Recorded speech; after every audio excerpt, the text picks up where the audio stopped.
કરવા આવ્યા હતા, આપણે કોઈ આવ્યા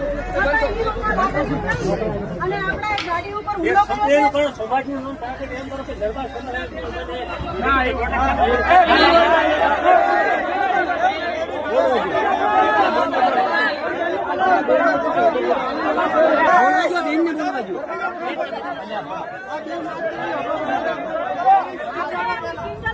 પ્રેમથી પાછી આપી છે, કોઈ જાતનું કાંઈ કર્યું નથી. એમાં રાજકારણ હતું,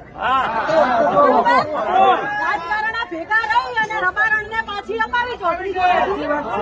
તો હવે આપણી ચૌધરીના નેતાઓને થોડોક આમાં ઇન્ટરેસ્ટ લ્યો.